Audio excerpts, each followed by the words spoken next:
Good evening. I am shocked at the number of people that are here on this night. I did not expect a body in the room. And I said, I am not going to have my normal opening remarks telling everyone to be respectful because there will be nobody here to worry about being respectful. But so there's enough people here, I'll stay be respectful.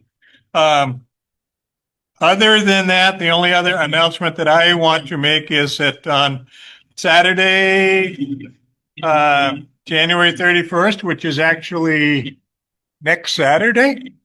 Boy, it's here fast. Is our pre-town meeting. We're doing it on a Saturday because people had mentioned that it's difficult with children and whatever to get out to our nighttime meetings. So we are trying to do it at Saturday in this room at 11 o'clock. And if we get too many people to fill up this room and we can't handle it, then we'll move upstairs. But we think the sound works better in this room. And that for anyone who wants to attend via Zoom, it does not have a special Zoom meeting. It's the same Zoom setup as we have for any select board meeting, because actually pre-town meeting is basically a select board meeting. So that's my only announcement. Does anyone else have anything they would like to say? Nope. Okay. You want to adjourn already. Okay. So the next item on our agenda is our representative, Todd Nielsen, would like to make a few remarks. And Todd, can you come up front here so everyone can hear you? Yeah. No. Yeah, we should adopt our agenda first. Do we have a motion to adopt the agenda? I move to adopt the agenda as warned. Second. All in favor? Aye. Aye. And now we have Todd Nielsen next on the agenda. Thank you. You guys doing a great job. I really appreciate it. We're very lucky to have this select board like this. Yeah, I got a couple of things I'm talking about. First, before I forget, I got a couple of the bills I'm talking about tonight. I got hard copies if anybody wants them. All right, let's go. As per Governor Scott, today, even the traditional funding we've come to expect from Washington is uncertain. So it is more important than ever to focus on the issues we control, stay disciplined, and set clear priorities to ensure Vermonters get the most out of resources we have. In Human Service Committee, focuses on Governor's proposed FY 2027 budget. H594, an act relating to establishing the temporary emergency housing and accountability program and the return home program in fiscal years 2027-2028. As per Representative Eric McGuire, he represents Rutland City. He sits right across from me in committee.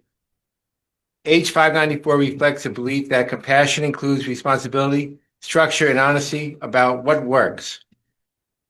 Under H594, responsibility is explicit and shared. Under H594, hotels are recognized as a temporary tool of last resort. This is where the money comes in now. It is still a lot of money to be spent. In fiscal year 2027, $30 million, and in 2028, $25 million to get this going. And a lot of testimony and a lot of testimony about well-known problems of the homeless. So far, no testimony how funding all these programs affects hardworking Vermonters. Next bill, this was passed the other day on the floor. 545, an act relating to issuing immunization recommendations. Mainly, it authorizes the Commissioner of Health to issue immunization recommendations for children and adults as part of the Department's immunization program and guarantees protection to providers who follow Vermont Commissioner of Health recommendations. I voted no on 554. I didn't like how they didn't have a schedule for children, and also there's no. I can tell you why if you want to hear why.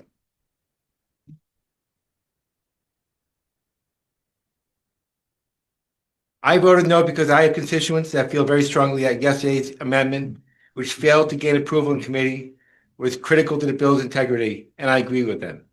While we agree with the recommended list of immunizations and legal liability of immunity for the recommended healthcare professionals, we also believe strongly in consumer protection to notify patients specifically of their assumptions of liability in this case. While there is no informed consent of the risks for immunizations of themselves, no informed consent of the complete legal immunity of all immunization providers. I don't know if that came out right. Our state should care enough about the patient to inform them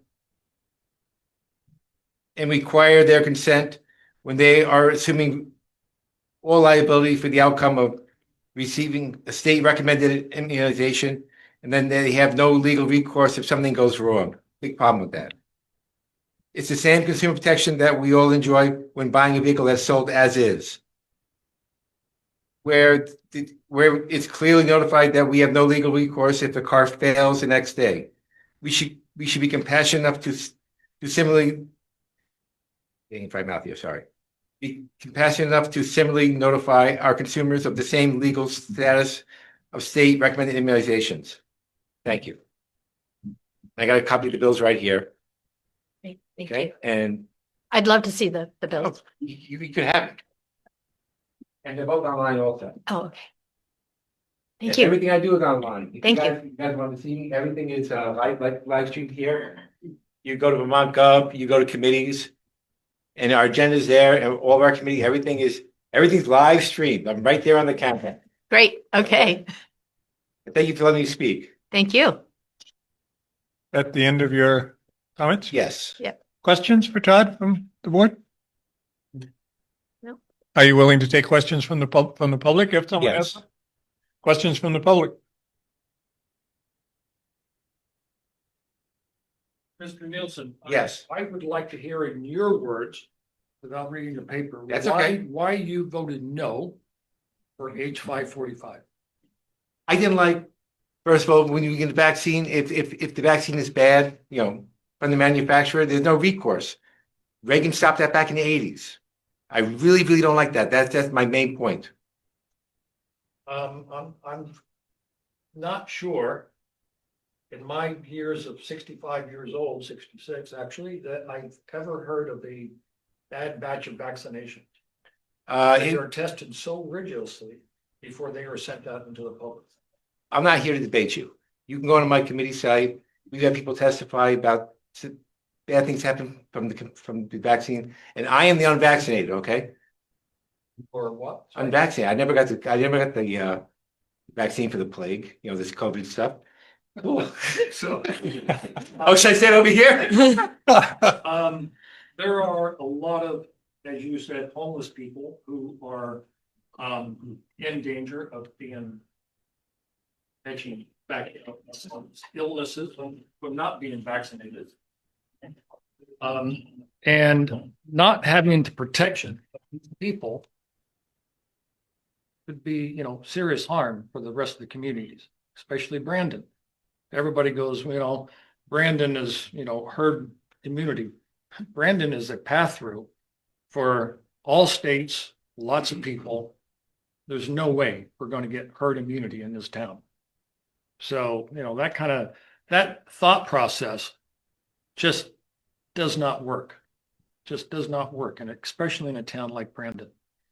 And last Thursday, when 4 doctors gave a presentation on vaccinations upstairs, I didn't see you there. And unfortunately, I didn't really see too many young people there. Probably the youngest one there was the young lady holding the microphone, running it around, and she had a pretty good question. So it's a shame, Mr. Nielsen, that you voted no on this bill. This bill is very, very important to the health and the welfare of the children, the adults, and those who, homeless for their health. Thank you. I appreciate your thought. Any other question? Is there a question online? No? No. Okay. Thank you, Mr. Nielsen. Thank you very much for your update. Great, thank you. We're moving on to item 4. Would the board like to do that as a consent? I move that we adopt a consent agenda for the recurring matters of the minutes of January 12th, the Warrant liquor license renewals, tobacco and tobacco substitute license renewals, the new liquor license for the amateur sports bar, and new tobacco and tobacco substitute licenses for what, Jiffy Mart? Yes. I'll second that. Okay, so first is to vote that we're going to do it as a consent. All in favor of doing it as a consent, say aye. Aye. Opposed, no one. Now, an actual motion to, I got a couple questions. yeah, well, let's get a motion first, and because I had a question too. Yep. Motion, do we have a motion on the, To adopt the consent agenda. I move to adopt the consent agenda. okay. Now, question, I do not know, I have never heard the name of the Amateur Sports Bar LLC, so tell me who that is. I believe that this is Bill Moore. I believe this is the bar that's going to be opened up in the former Ripton Mountain Distillery space, being opened by Andy Donor. That's what I assumed. Okay. Ralph, do you have a question? Yeah, a couple of the warrants. BMI for town hall, a yearly fee for BMI, what is? I'd love to allude Music. said music. So that's I can't remember the M is music. Basically, it's the lawyers we pay to have the licensing to be able to have music upstairs. It's pay a yearly fee for that and for movies as well. Okay. And the second one is the bill to the reporter.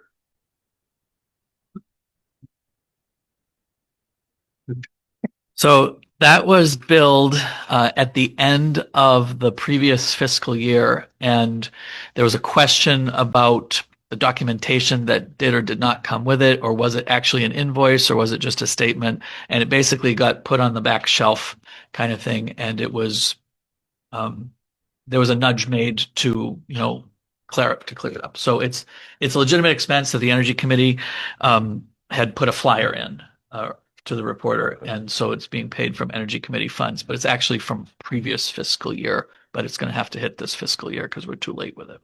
And the reporter is the Addison, right? Isn't the Addison oversees the reporter? Well, I mean, when the reporter was printing, you'd still make the checks out to the reporter and send it to the Independent. Yes. Okay. Yes. Any other Thank you questions? for checking. Yeah.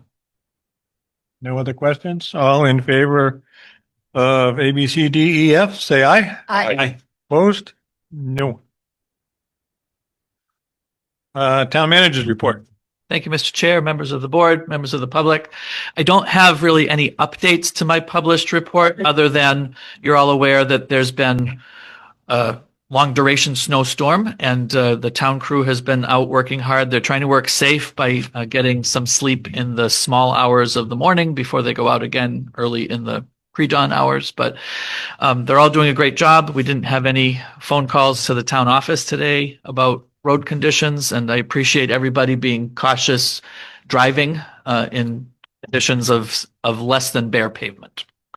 I guess I do have a small update, which is that there were no phone calls to either me or to Jeff Halen for emergency warming shelters over the weekend kind of thing. So I think we made an okay decision to not open a warming shelter and heat the Legion. And we did publicize phone numbers, and I think that's maybe what we'll do going forward.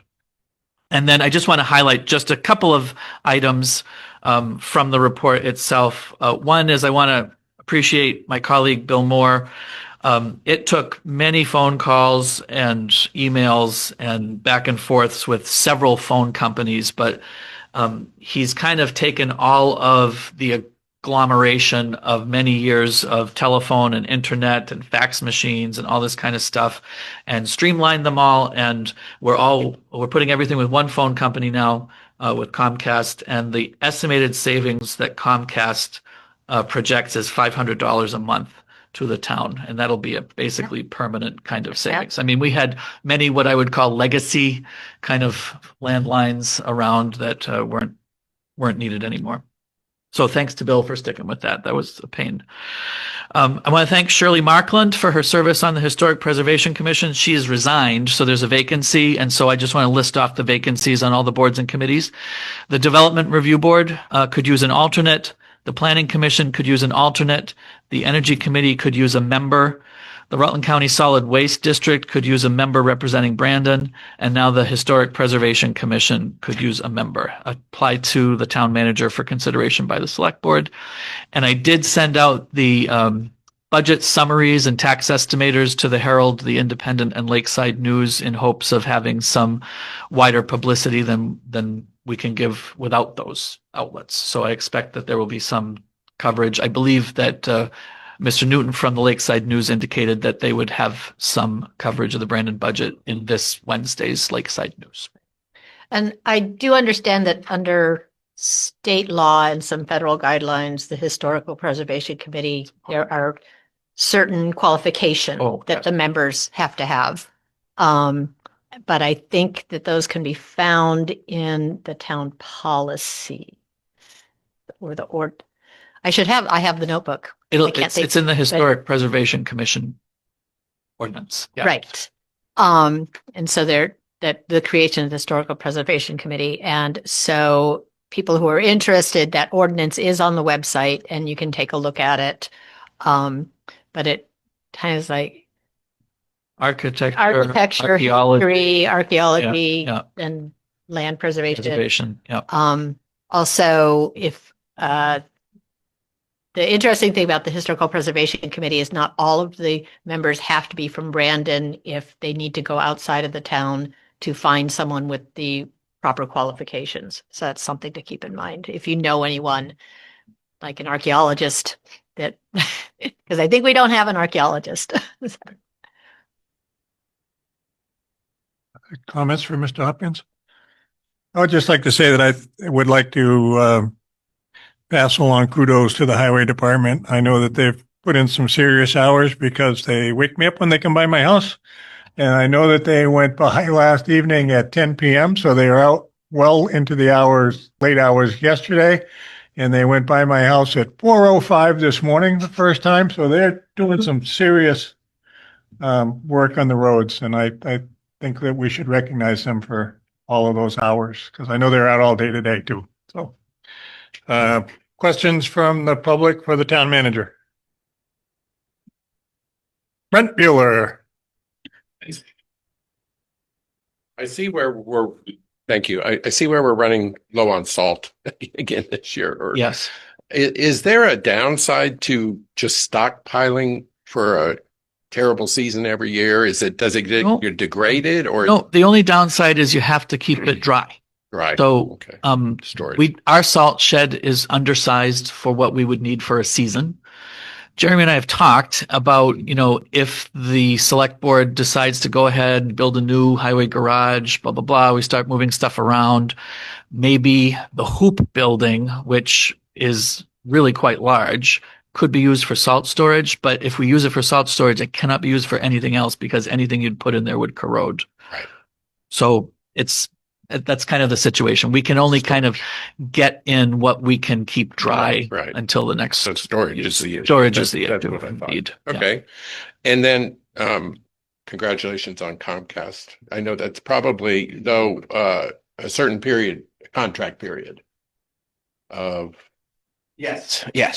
And so we're guaranteed it. So some in this exploration, finding out that we're eligible for some state pricing that puts us, if we were to have done anything else, like we were going to have savings anyways, just for the fact that we have these state pricing that they're honoring from the corporate office in Philadelphia or whatever. So is it like 5 years?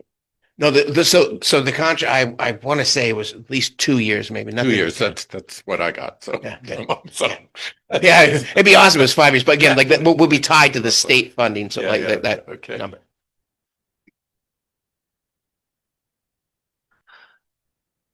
No other comments or questions of the town manager? Moving on. Community development, Mr. Moore. Thank you, Doug. So my report for today, the 26th. Vermont's Agency of Natural Resources will be here in this meeting room tomorrow, January 27th, as a part of a series of public meetings around the state during the public involvement phase for rulemaking amendments to Vermont's use of public waters rules. Laura D. will be leading a meeting that starts at 5:30 here. On February 6th, the Brandon Town Hall will play host to Brandon Brains and Bucks Brawl. a trivia competition fundraiser to benefit the Brandon Independence Celebration Committee. Food will be available by Maze Mobile. Adult beverages will be available by Red Clover. Soft drinks and popcorn will be made available for the BIDCC members with your quizmasters, Bill Moore and Molly Kennedy. February 8th through the 14th, the town hall upstairs will be used as practice and performance space for One Room Theatrics, a theater group directed by Otter Valley graduate and Brandon resident Mike Matrano. Their performance dates for All I Really Need to Know I Learned in Kindergarten are February 13th and 14th, and tickets are available for purchase at oneroomtheatrics.com. Despite what it looks like outside, our spring and summer planning is happening right now. Coaches for spring sports and summer camp ideas are gladly accepted. And that is my report for today. Hang on, I just want to try to silence this so it doesn't happen again. Boom, boom. Okay. Thank you, Mr. Moore. Questions for Mr. Moore from the board? Not apropos of your report, just poking a stick at where we're at with the union easements. I got a couple questions about it. Working slowly through them. We've got actually an offer of some help from the folks at VTrans to help us with the easement process. So we'll be getting that with them. Other questions? Questions from Mr. Moore for Mr. Moore from the public?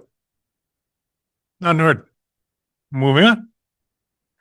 Item 6 is to consider the certificate of highway mileage that we do annually. I believe there is no change. Is there anything you would like to add to that? There are no changes, Mr. Chair, and this is what determines the amount of the payment that the state makes to the town for state aid to town highways. Okay. So this says that we have 71 miles of roads in our town. 71 miles of roads that get some aid. So we get the most aid for class 1, which is essentially Route 7 and 73 inside the village. We get a good amount for class 2, which is 16 miles. Those are usually the good sized roads that go between Brandon and another town. We get very little for class 3, which is 40 miles of roads. It's most of the roads. Those stay inside Brandon, and we don't get anything for class 4 or legal trail, which are the lines below the 71 number. So there's like 80 miles of road altogether, but 70 of them get some aid. So pleasure of the board. Would we like to approve this? Make a motion to approve that. I'll second that. Motion to approve. Any additional questions? None heard. All in favor of approval of the mileage certificate, say aye. Aye. Opposed? No. Okay, moving on. Item 7, to consider a certificate of this one of no appeal or suit pending for 2025 grand list. This is provided by the assessor. Yes. Means nobody's suing us and Yep. there's no appeals in process. Correct. We need to sign this or endorse it. Pleasure of the board. Make a motion to approve that as well. Second. Motion and a second. Any additional discussion?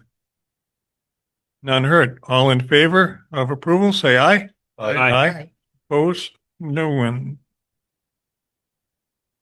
Item 8, consider the official warning for town meeting, which is Monday, March 2nd, at 7 p.m. upstairs. Would you like to say anything about that, Ms. Babcock? Just that this was prepared by the town clerk, and we thank her for her diligence and her expertise.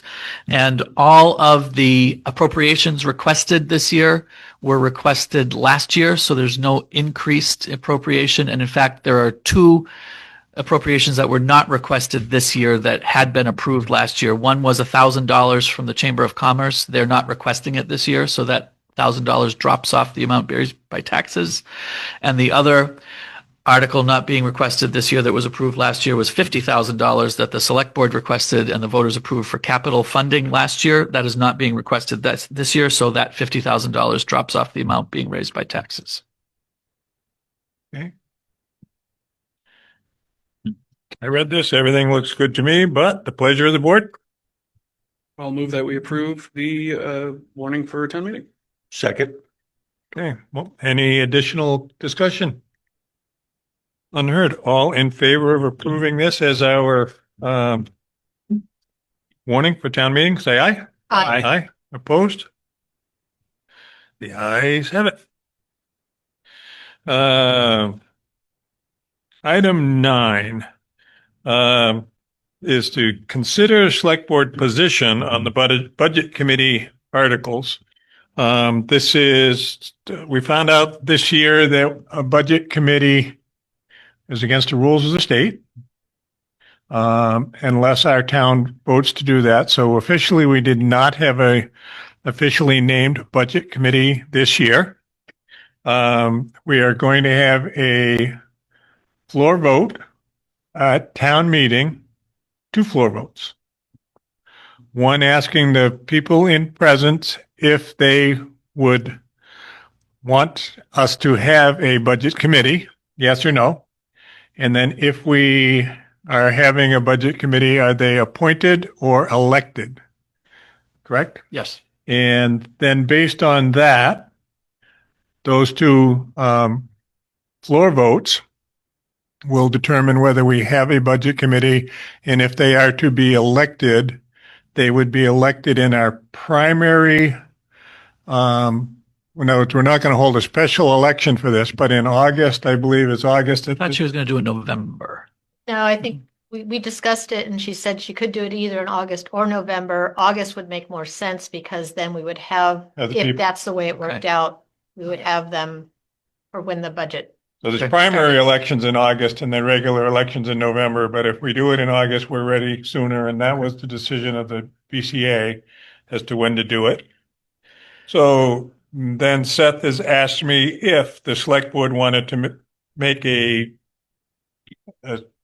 statement as to whether we would want to endorse it or not endorse it, or just let it be as a discussion at the town meeting and then let people say what they vote as they feel. So, Personally, I don't think the select board should take a position on it. Kind of like putting a thumb on the scale. I'd like to let it be. Yeah. I mean, we as individuals can have our opinions on it, but Yeah. I don't think that a board there should position. be a board position on it. Yeah, I think if anyone there wants to ask the board what they think, we can answer as individuals, but I don't think we need a unified I take agree. necessarily. I agree. Yeah. So there'd be no motion on this item, and this item is over. Mr. Chair? Yes. Oh, I was just going to, as stepping down as Bill Moore, town moderator. Just want to remind folks that we very rarely do business from the floor. But this is one of those opportunities where we do business from the floor, and we have off and on since 2020, or 2021, we've had some kind of hybrid viewing of the meeting. But there'll be no opportunity to vote by way of hybrid, by being online. So if you want to weigh in on this, you do need to show up at the meeting for the floor vote. Very. On the subject of the budget committee, could I have some clarification on what we know now as opposed to what we assumed in the past is the guidelines and protocol that the committee should fall under as far as I think it was like an adjunct committee at this point where they would meet separately, develop their own ideas about what a budget should be, and then present the result to the board? So I don't have the state statute in front of me, but it actually describes what the budget committee does. And I may have to correct this when I do have the statute in front of me, or if Seth can find it super quickly. It, as I recall, the board would prepare a budget, present it to the committee for review. The committee would prepare and present to the board. No. The board would prepare a budget and present it to the committee. Okay. The committee could then review and comment on it, and Doesn't really say much at all. It's 18. oh, there's another statute though. Oh, this is just the Yeah, establishment. 18 establishes how we do it. Oh. And there's another, let's see if I. Oops.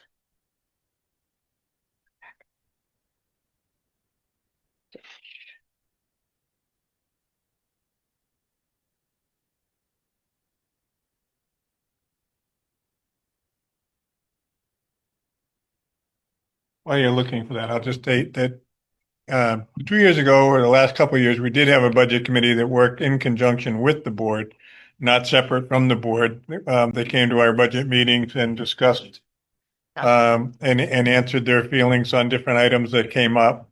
This year, not having that, we invited the public to attend all of our meetings because they are warned meetings. We did have participation. We had Barry and Brent and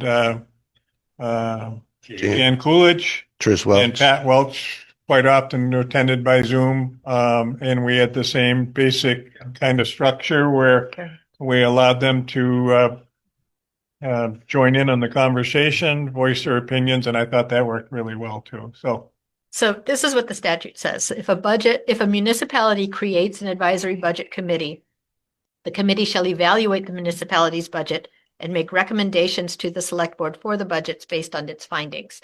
And earlier in the year, when Mr. Bailey and Mr. Hopkins and I were discussing this, we believe that the way that we had been doing it with the members of the budget committee at each meeting going back and forth fit into this rather ambiguous language. It does. Yeah. Because what you just read doesn't sound anything like what we've done before.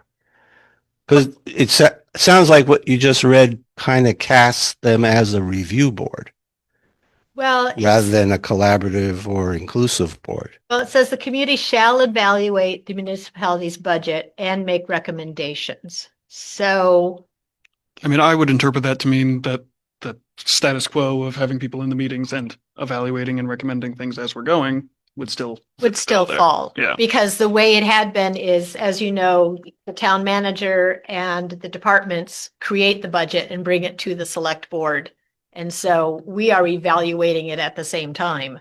And so I think that We'd be within. if we wanted to be hyper technical and someone wanted to sue us and say, oh, an argument can be made that the budget committee doesn't go to any of the select board meetings and we just present what we've come up with and they come back and say, we have these recommendations that the select board may or may not have to take.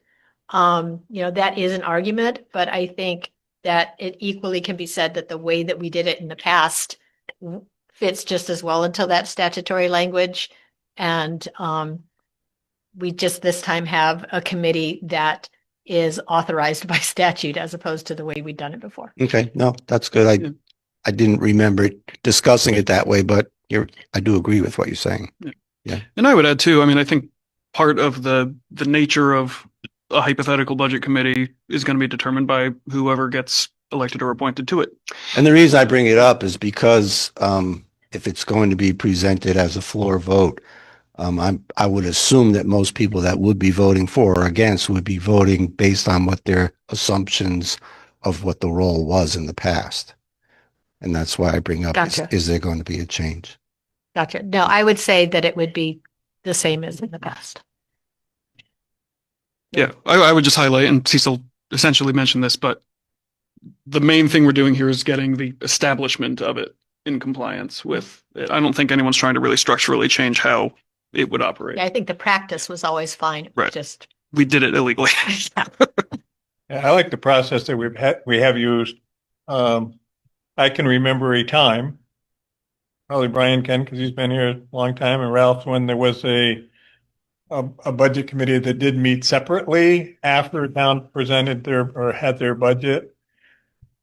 And my own personal feelings was I was not even a selectman at that time or whatever, but I ended up in my simple brain and logo calling it the anti-budget committee because all they did was look at things and say, we want to cut this, this, and this, without ever being at a meeting where those items were discussed with the road foremans or things like that. And so they were just looking at numbers and saying, well, we want to decrease our taxes, so let's cut this, this, and this without having the information. And the way we have done it recently, we are searching for areas of common ground and kind of forming a consensus between the board and the few additional people. And I think that was kind of the imperative way of doing it. So,